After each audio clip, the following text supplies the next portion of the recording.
Regardez, il y a des enfants, quand ils entrent dans vos vies, ils viennent avec la bénédiction.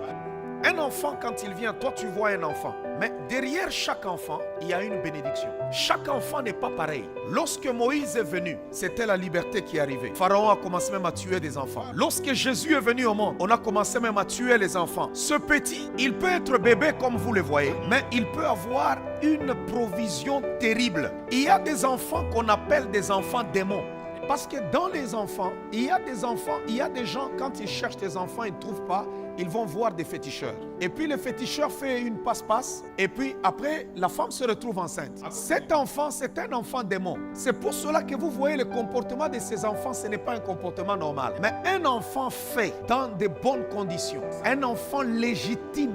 Légitime, c'est celui qui est né dans le mariage, pas hors mariage. Un enfant qu'on n'est pas allé chercher chez les nganga. Écoutez-moi, femme, vous qui cherchez les enfants, même si tu as du mal de tomber enceinte, attends le temps de Dieu. Va voir les hommes de Dieu pour qu'on prie pour toi. Ne va pas voir les nganga pour avoir un enfant. Alors un enfant, tu peux le prendre comme ça. Dieu vous fait gardien juste d'un esprit qui a une mission sur terre. Et tu peux avoir la bénédiction. Parce qu'à un moment donné, l'enfant que vous avez, sa vraie nature va réapparaître. C'est pour cela que quand vous venez dimanche à l'église, ne laissez pas vos enfants derrière.